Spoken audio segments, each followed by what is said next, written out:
Hello and welcome to Insight, the programme where we dig deep into organisations or industry sectors. And we also meet leaders of industry to give us their viewpoint on the strategies and the news behind the news. Today we're delighted to welcome Hussein Dabbas to the programme. Hussein is known to many of you across the whole of the emerging markets of Africa, Arabia and South Asia.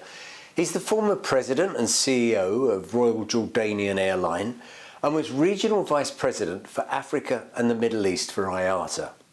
But today, he's General Manager for the Brazilian aircraft manufacturer Embraer across the whole of Africa and the Middle East. Hussein, great to have you on the programme. Now go on, tell me, we've had COVID ravaging our industry. I'll bet you're glad you're not the CEO of an airline right now.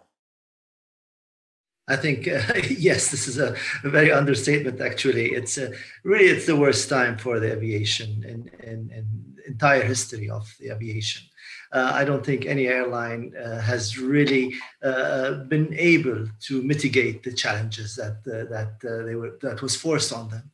And again, I mean, the governments basically shut down most countries around the world and basically stifled all kind of transportation, air transportation, land transportation, sea transportation between each other. It's something that we will remember for ages to come, that this was really the worst issue to hit the aviation industry. And no airline has escaped that. And it's unfortunate, and it's going to take us some time. IATA predicted that nothing's going to come back to 2019 levels before 2024. Yeah, but it's equally been tough for the OEMs as well, I think. But with the forecast suggesting that single-aisle aircraft are going to be dominating airline thinking, that's got to be good news for Embraer. The airlines are realizing that they need to right size and they need to be at the right market with the right aircraft. Not every airline can have and operate at the very high seat factors, whether the wide bodies, the jumbo jets, or even the single aisle that are becoming bigger and bigger. So the right sizing, as we call it in Embraer, is really the name of what we believe in the future. And we've been promoting this in Africa. We've been promoting this in the Middle East. As you know, I mean, in Africa, 97% of flights leave with less than 150 passengers, which means if you're operating any kind of a wide body or even a single aisle, you're leaving a lot of empty seats on that flight. And again, because you're operating some of them big airplanes, they're not able to operate daily or multi-daily flights. So again, 61% of all flights in Africa operate with less than a daily flight. Having a regional jet opens up avenues that you never have imagined before. I mean, I can tell you from my personal experience when I was with Royal Jordanian, and we brought in the Embraers, and we brought 12 of them at that time.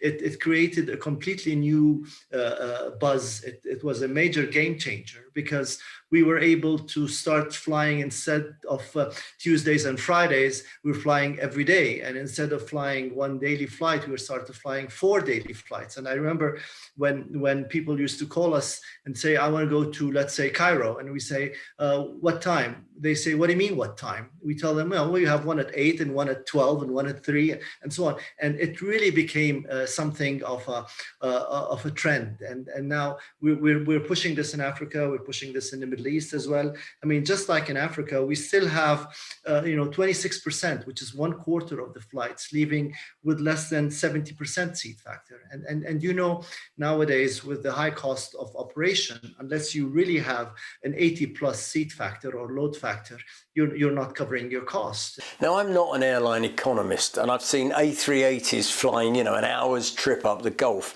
To me, that doesn't make sense.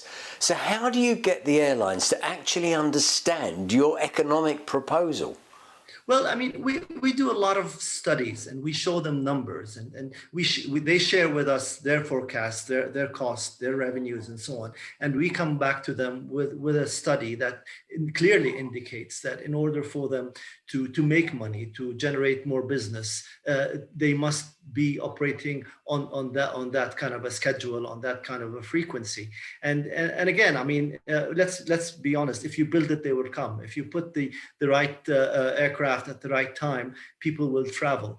Hussein, you spent enough years in Africa with your IATA role to have had to do the kind of routing to get from Nairobi to Casablanca, having to go via Paris or London. It's crazy. But there is a change in awareness now, isn't there, with SATM, the African Open Skies. So do you think we're going to see more cross-border regional flights? And in turn, is that the real opportunity for Embraer? Absolutely. Absolutely. I mean, you're right. I mean, 16% of passengers coming into Africa are flying on African carriers, which means all the rest are coming on international, other carriers. Airlines in Africa, I mean, many of them already know that, but many of them don't. And they're realizing that they should know that it's all about frequency. It's all about putting the right airplane on the right route, having proper revenue management, having proper fares. Still, Africa has the highest fares. So people say, oh, there are no passengers. Well, there are probably no passengers because the rates are so expensive. But again, the fuel is expensive, the handling cost is expensive, overflying is expensive. And this is something that governments are realizing, that in order for them to attract more airlines, more passengers, they need to have the proper price. Nobody's saying, give your products for free or at losing rates, but at least have it at a commercially acceptable rate where passengers will be willing to pay and will be willing to choose your airline to fly. And we're seeing that happening. I mean, definitely, whether in West Africa and East Africa and Southern Africa, as well as North Africa, many of these airlines are very mature. They know what they're doing. They know how to handle their network, how to attract passengers. And, we have a lot of success stories in Africa. And what we would like to see is that other African carriers emulate these success stories that are available. And I think as well we should be looking at tourism, because the whole world of tourism is likely to change post-COVID. Suggestions are that the mass tourism points are going to be losing out to more boutique options. And I think if we look at the Middle East and the changes that we've seen recently with the Abraham Accord, opening complete tours around that part of the region, there's got to be opportunity for you in that kind of sector as well. Absolutely. I mean, let's be honest here, Alan. I think the first routes that will develop and come back post-COVID will be the domestic routes. And we're seeing that very, very much in countries in Africa and the Middle East. And again, in the United States, you saw on last Friday, the number of passengers were the highest since, the beginning of 2020, which means that passengers are coming back if you put the right products and the right safety measurements on. Of course, tourism is very important. It represents a huge part of the aviation industry, and unfortunately, most countries are closed. So we're hoping that the borders will be open soon and passengers will be able to fly. And we're seeing that happening in countries that are safe and secure and have opened their borders. You see a lot of passengers flying into those countries. We're tired of COVID. We're all exhausted. It's been a year that we would love to forget.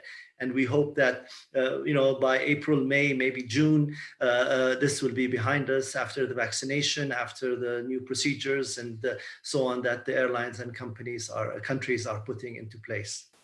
Now, Hussein, you talked about right sizing, but I want to just talk about right aircraft, because I think a lot of the region that we're in, and we're pretty hot, pretty harsh. And I don't think it would be unfair to say that when Embraer E-Jets, when you first came to our regions, that you struggled a bit with some of that. But you've got the E2 now, and I've seen it on demos around the world, and I love that whole profit hunter idea. That campaign was superb, by the way. We've seen the different animals come roaring out, and it works. It's great. Well, it works as far as the advertising, but does it work in the air and indeed on the ground? Alan, I mean, let me say something here. Embraer, we have over 2,000 airplanes flying around the world with 130 airlines in 70 countries. Airlines have seen the benefit of regional jets and Embraer in particular. And basically, we have over 24 million flight hours that we have experienced. In this hot and harsh environment, as you call it in the Middle East, we've had major marquee names flying Embraer, whether it's Royal Jordanian, Egypt Air, Saudi, I can name on. And of course, in Africa, you have Royal Air Maroc, Kenya Airways. Of course, Airlink in Southern Africa, and many, many more. We did acknowledge some of the historical challenges. We tried to position the EJET program as a platform where it allows us to gain significant experience and translate this into lessons learned, and then specific designs where we will basically implement it on the E2. Now, through this historical data and customer interaction, to be honest with you, we identified over 1,000 lessons learned. And they were translated into around 500 design changes and requirements that were basically incorporated in each of the aircraft subsystem specifications. Now, the E2 is a clean sheet design. It's 75% different than the E1s. Not that the E1s were bad, but this is a new and improved version of the E-jets. The E2 we were able to reduce the fuel burn by 17%. From the E1. That was, we had different wings for each of the three types of the E2s, whether the 175, 190, and 195. They were all designed differently for the size of that aircraft and for the mission it is supposed to be flying. We have new engines, new wings, new avionics, new stabilizers, new interiors, new landing gear, fourth generation fly-by-wire. So everything is new. When you go into the cabin as a passenger, you will notice the great feeling of entering an aircraft that, number one, is roomy, it's wide, it has the feeling of a fabulous jet. Plus, there are no middle seats. You know, this is something that is very important. So it's either window or aisle, and that's what passengers like all the time.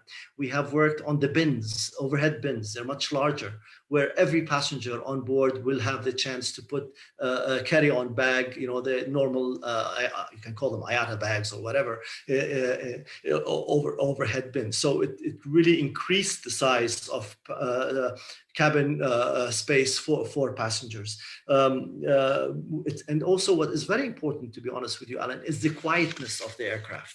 You are sitting in the plane while it's taking off, while it's flying, you don't hear the noise, you don't hear the vibrations. It's a very quiet and beautiful airplane. And we've seen that from passengers who have flown it, from airlines who have received many of them. So it's really a great airplane to have, and we're seeing the demand increasing, wanting to have that aircraft part of the fleet. Okay, what about when you want to put a business class into them to allow an airline to link its transcontinental passengers, for example? It works very well, actually. The new E2s, we have the option of what we call the staggered seats. And that is like 56-inch,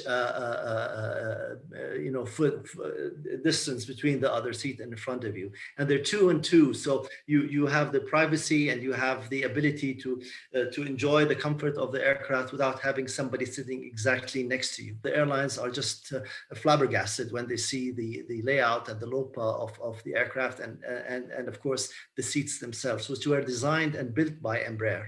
So it's something that we're very proud of, and airlines are absolutely happy to see them part of their LOPA and the seat configuration of the aircraft. We're talking to engineering folk. They're impressed with the commonality on parts, the higher maturity in those parts that last longer, and maintenance as well. But most talk about those Pratt & Whitney PW1000G geared turbofan engines. Yeah. Tell us about them. The bypass ratio is 1:12. The bypass ratio of the previous engines on the E1s was 1:5, and the E2, the engine is higher from the ground than the previous one, which means that it has less ability to suck in foreign objects from the runway during takeoff, and plus the bypass ratio takes out all the sand and dust that can happen in parts of the Middle East, to take it away from the engine core and take it out through the bypass. These engines have proved to be the great solution for the hot and harsh environment, and it's something that the airlines that we're talking to in this part of the world are very happy to see. Well, I think it's definitely working. So I guess you can't wait really for these restrictions to be lifted, to get back out there and support the team across Africa and the Middle East and get them selling again. Hussein, Thanks again for talking to us. Can't wait. Thank you so much, Alan, for giving me the opportunity to meet you again and discuss the Embraer products and superior aircraft that we have at this point. Well, that was Hussein Dabbas from Embraer. And I think we're going to be seeing a real emphasis in that narrow body market over the next 2 years. So watch out for more on this at our websites, arabianaerospace.aero and africanaerospace.aero. Thanks for watching. Goodbye.